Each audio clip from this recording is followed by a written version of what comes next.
أعوذ بالله من الشيطان الرجيم بسم الله الرحمن الرحيم اعلموا أنما الحياة الدنيا لعب وله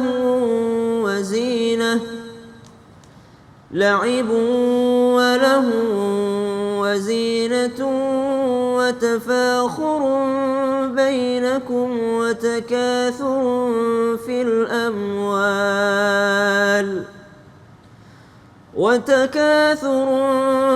الأموال والأولاد كمثل غيث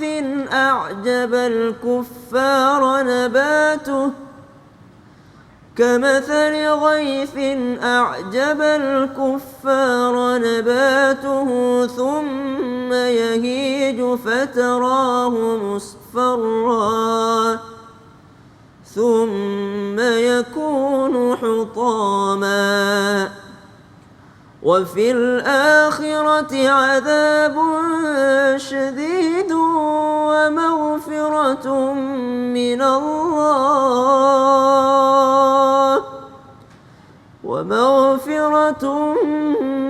الله ورضوان وما الحياة الدنيا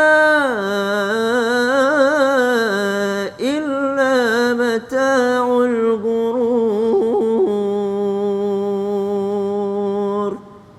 اللهم ارحمنا بالقرآن. Al-Quran surah Al-Hadid ayat 20.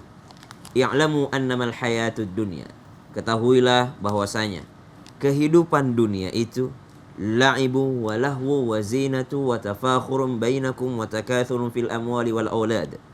Dipenuhi dengan permainan dan senda gurauan, perhiasan serta saling berlomba memperbanyak keturunan dan harta dan saling berbangga di antara kalian. Namun semua itu hanyalah seperti hujan yang tanaman-tanamannya sangat mengagumkan bagi para petaninya. Kemudian tanaman itu pun mengering dan kamu pun melihat warnanya menguning, kemudian menjadi hancur lebur. Bukan memanennya, tapi justru akan hancur. Wa fil akhirati adzabun syadid. Dan di akhirat azab yang sangat keras. Wa maghfiratun minallahi wa ridwan. Namun juga ada ampunan serta keridhaan Allah Subhanahu wa taala. Dan kehidupan dunia tidak lain hanyalah kesenangan yang palsu. Allahumma arhamna bil Quran. Allah memberikan penjelasan kepada kita bahwasanya bagi orang-orang yang beriman kepada Allah Subhanahu wa taala, di dunia ini memang tempatnya bercanda. Di dunia ini memang tempatnya permainan. Di dunia ini memang manusia saling berlomba-lomba, berbangga-bangga dengan gelarnya, dengan ilmunya, dengan keturunannya. Lalu manusia itu pun berbangga dengan banyaknya harta serta anak-anak. Namun itu semua hanyalah sesuatu yang mereka tanam, yang mereka tidak akan panen hasilnya jikalau itu semua tidak diarahkan kepada akhirat.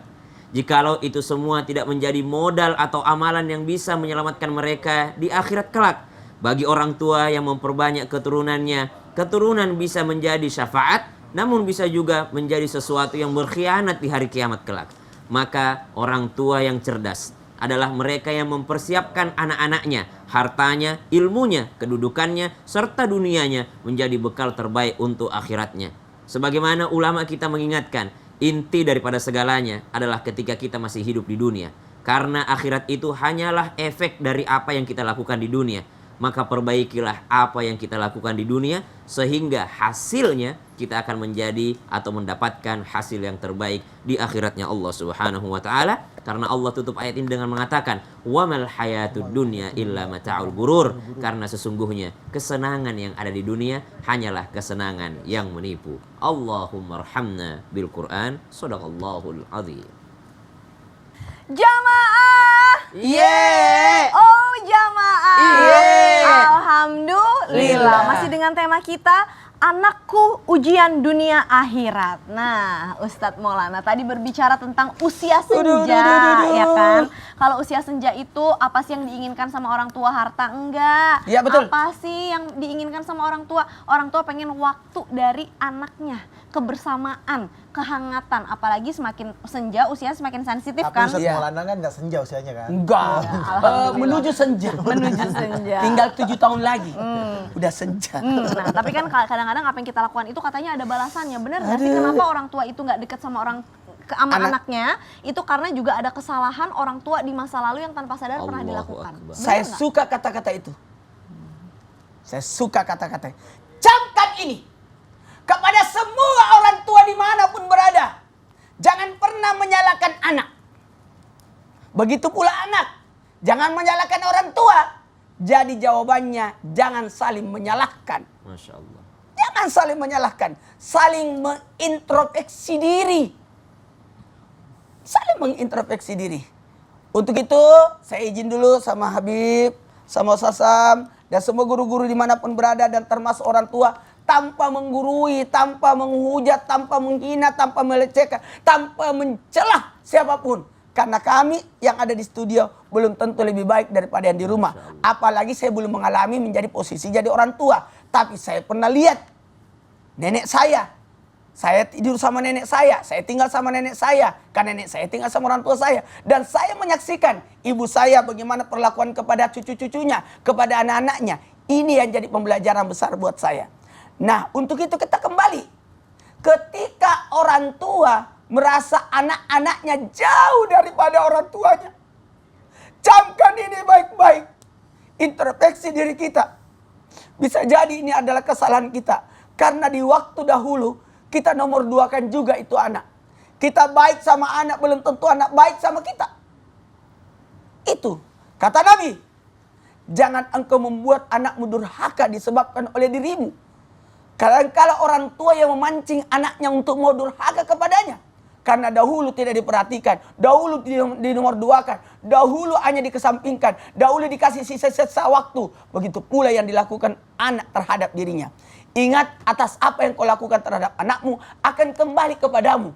Ini buat semua orang tua dimanapun berada. Jangan pernah paksa, jangan pernah minta sama anak. Karena ketahuilah, anak punya pasangan, anak punya keluarga, anak punya anak. Dari sinilah kita bisa belajar. Mulai dari sekarang, kepada semua orang tua dimanapun berada, ayo bergantunglah, berharaplah kepada Allah. Pemilik hati anak adalah Allah.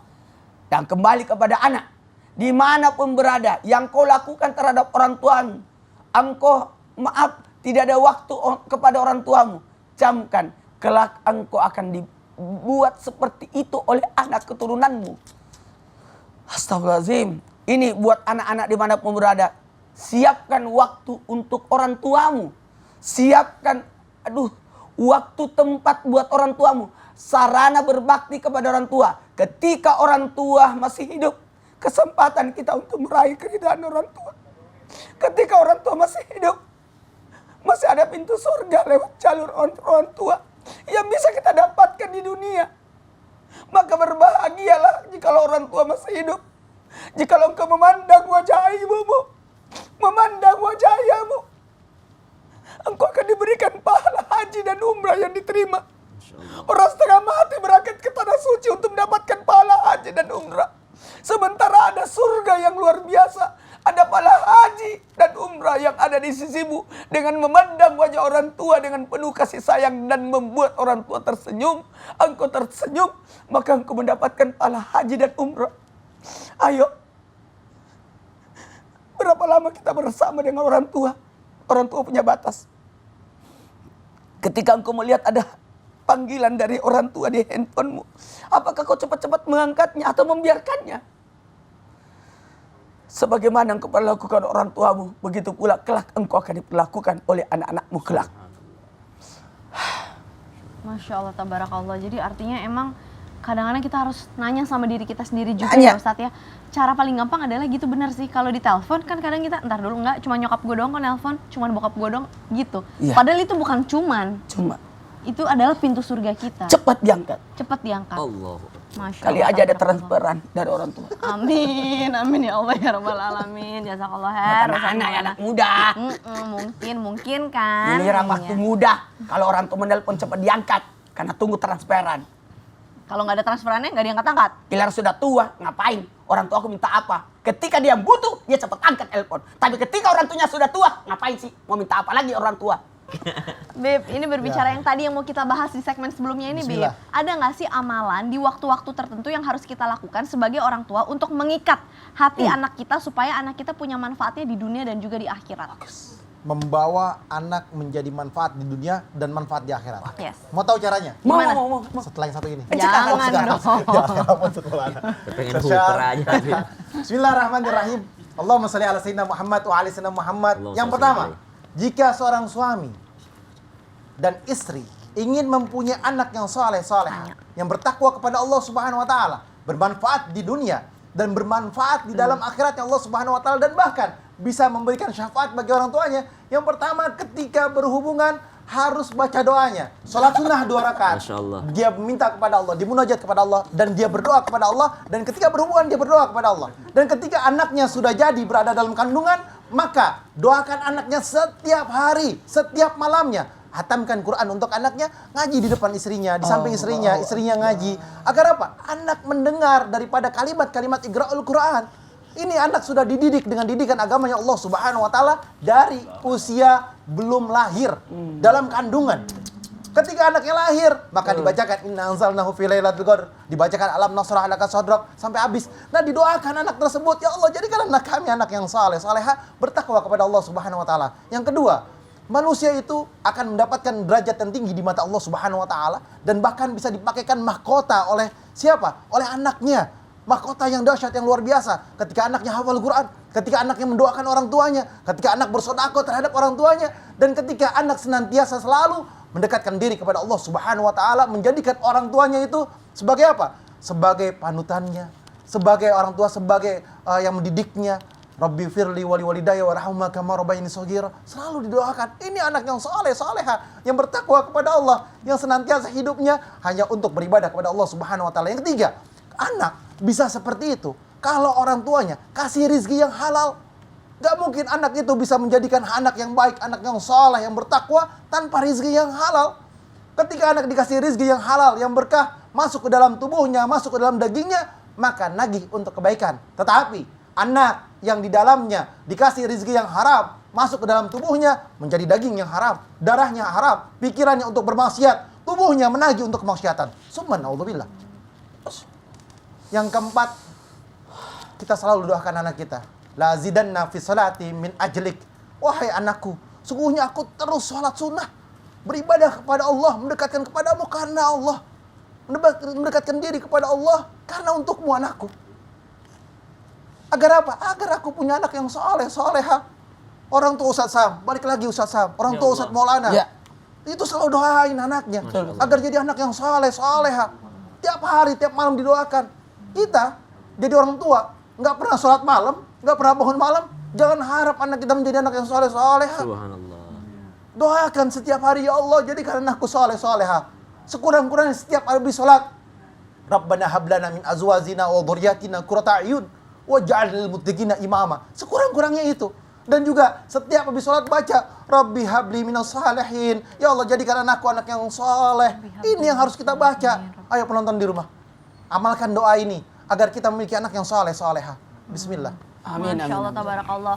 Robbi habli minas solihin. Jadi kalau kita ngasih anak makan, ngasih apa, boleh diusap kepalanya sambil baca doa itu ya, Masya Beb. Allah. Dan juga tadi buat rizki yang halal tuh kadang banyak orang tua, ini anak aku kenapa ya, maaf ya, bandel banget nggak bisa dikasih tahu. Tanya, dikasih rizkinya halal atau enggak? Dikasih makan halal. Nah, karena biasanya kalau kemakan makanan yang enggak halal tuh biasanya anak bisa ngelawan sama orang tua. Allahu gitu. Akbar, Masya Allah, Allahu tabarakallah. Akbar, Allahu Akbar. Nah, guru-guruku yang kami hormati, sekarang kita masuk lagi ke segmen Tanya Dong Ustaz. Kami semua tanya dong Ustaz. Yang pertama dari Instagram hamba Allah. Assalamualaikum Ustadz, saya mau bertanya Ustadz, bagaimana hukum atau hubungan selanjutnya jika anak sudah berbeda dengan saya akidahnya? Nauzubillah min dzalik nih. Sebagai informasi, saya sudah berpisah dengan istri saya dan anak-anak ikut dengan istri saya, yang mana istri saya sudah beda akidahnya dengan saya. Mantan istri kali maksudnya ya. Iya. Saya juga minta doanya Ustadz agar anak-anak saya dibukakan hati dan pikirannya agar istiqomah di jalan Allah. Gimana nih solusinya Ustadz Maulana? Bismillahirrahmanirrahim kepada semua orang tua yang Masya Allah Tabarakallah Qadarullah ternyata anaknya kembali mengikuti agama orang tua sebelumnya, yakni murtad. Nah, ketika anak sudah murtad, maaf, selama masih hidup, orang tua masih bisa mendoakan anak. Sekali lagi, selama masih hidup, masih bisa didoakan anak. Kemudian kedua, ketika anak memutuskan ibaratnya keluar dari agama, sebaiknya jangan pernah ibaratnya memutus silaturahmi. Tidak ada mantan anak, tidak ada mantan anak. Tidak ada mantan anak. Anak tetap anak kita. Walaupun dia sudah beda agama, kita masih bisa mendoakan. Kita masih bisa berbuat baik padanya. Dan yang paling penting, perlihatkan keteladanan, akhlak, kemudian tanggung jawab serta amanah. Ini anakku tanggung jawabku. Aku masih ada tanggung jawab padanya. Sehingga anak itu merasa, wah, orang tuaku tidak mau meninggalkanku. Orang tuaku tidak pernah jauh dariku. Dia semakin dekat padaku. Dan dari sinilah anak itu mendapatkan kemuliaan yang luar biasa. Sehingga hidayah pun datang. Masya Allah. Jadi tetap didoakan dan jangan putus silaturahmi. Walaupun sakit hati pasti. Banget. Iya, tapi jangan putus silaturahmi. Dan di dalam Iya. Al-Quran disebutkan walillahil asmaul husna fad'uhu biha. Dan dengan nama-nama Allah yang agung maka berdoalah dengannya. Ada kalimat atau salah satu asma Allah, ya Latif, wahai Ya. yang maha lembut, yang maha lembut, yang maha melembutkan, ultuf bina. Wahai yang maha melembutkan, lembutkan kami, ultuf auladana, lembutkan anak-anak kami ya Allah. Jadi mohon kepada Allah dengan bahasa kita saja, ya Latif, yang maha melembutkan, lembutkan aku, lembutkan hatinya anak-anakku ya Allah, lembutkan hatinya mereka. Dan karena Nabi SAW ketika pergi ke Taif, Nabi bukan meminta Allah menghancurkan Taif, tapi Nabi meminta Allahumma hdi qaumi fa innahum la ya'lamun. Ya Allah, berikan petunjuk hidayah kepada mereka karena mereka tidak mengetahui. Artinya selama keluarga kita, saudara kita, kerabat kita masih hidup, berarti pada saat itu masih bisa kita doakan meskipun berbeda akidah, berbeda daripada keyakinan, berbeda agama ataupun murtad, masih bisa didoakan. Ya Allah, berikan petunjuk kepada mereka, berikan hidayah kepada mereka. Ya Allah, kalau Engkau terima salat malamku ya Allah, maka dengan wasilah salat malamku berikan hidayah kepada anakku. Ya Allah, kalau Kau terima puasaku ya Allah. Jadi seperti itu, bertawassul dengan amal soleh kita, lalu memohon kepada Allah agar memberikan hidayah kepada orang yang kita cintai. Masya Allah, tabarakallah. Jadi dengan fadilah nama Allah ya. Iya, Ya asma Allah. Ya Latif. Ya Latif, Ya Latif. Dan itu nggak cuma buat anak doang, itu bisa juga buat suami. Masa jamaah. sih? Ya Ada kan? dipraktekin. Jadi biar suami hatinya lembut, doainnya ya Latif, ya Latif, ya Masya Latif. Allah. Ini kameramen jangan pada senyum-senyum semua dong. Kita langsung jawab pertanyaan berikutnya ya dari @anaksenja_15. Wis. Assalamualaikum Ustadz Syam. Iya. Assalamualaikum warahmatullahi wabarakatuh. Saya mewakili anak senja. Mau nanya, emang iya kalau senja tuh anak-anak nggak boleh keluar? Saya suka dicerewetin sama ibu saya kalau maghrib tuh pulang, bukan kumpul. Naluri saya sebagai anak senja itu berontak Ustadz Syam. Iya. Jadi anak senja boleh ke masjid. Anak senja boleh, tidak ada salahnya anak senja, subhanallah. Oke. Tapi banyak orang menikmati matahari terbenam tapi lupa dengan yang menciptakan matahari terbenam itu. Jadi ingatlah siapa Ingat. yang menciptakan Iya. matahari Menikmati. terbenam. Jadi dia menanti sunset, Iya. tapi tidak menanti siapa yang menciptakan sunset. Subhanallah. Jadi kalau dia bisa menikmati sunset, maka dia juga bisa menikmati sholat maghribnya. Harus. Baiklah guru-guruku, setelah ini kita masih akan menjawab pertanyaan dari jamaah Islam itu Indah. Jadi jangan kemana-mana, tetap di Islam itu Indah. Jamaah. Alhamdulillah. Harus pergi ke Masjid Terapi.